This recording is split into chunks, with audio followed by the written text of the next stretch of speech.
सद्गुरू श्री ब्रह्मचैतन्य महाराज गोंदवलेकर यांचं प्रवचन 27 एप्रिल.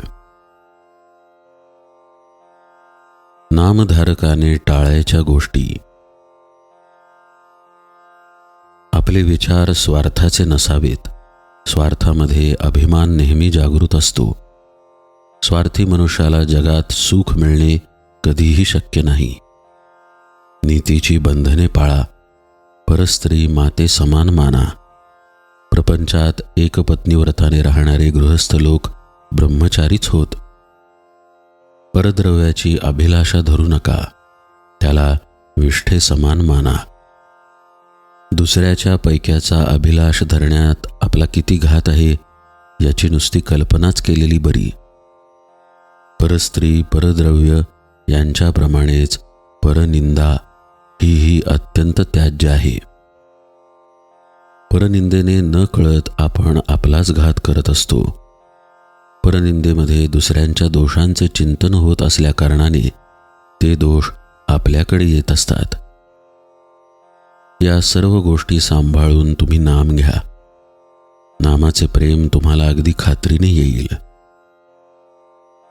हे सर्व करत असताना तुमचे आई वडील, बायको, मुले यांच्या बाबतीत असलेले कर्तव्य करायला चुकू नका आणि त्या कर्तव्यात आसक्ती राहू देऊ नका.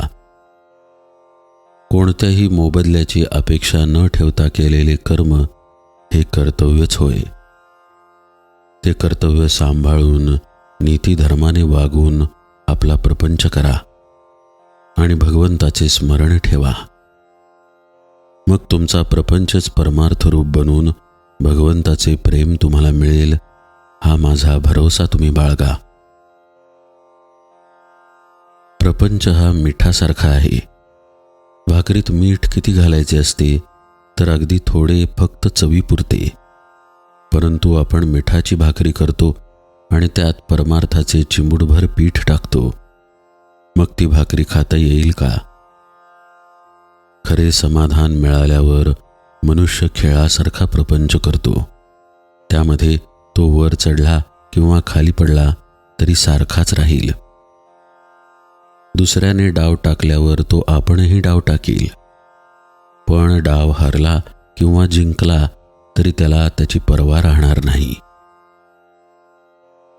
प्रपंचात अनेक वस्तू आहेत, पण भगवंताजवळ एकच वस्तू आहे. प्रपंचात कितीही वस्तू आणल्या तरी त्या पुऱ्या पडत नाहीत, कारण एका वस्तूच्या आणण्यामध्येच दुसऱ्या वस्तूच्या आणण्याचे बीज आहे.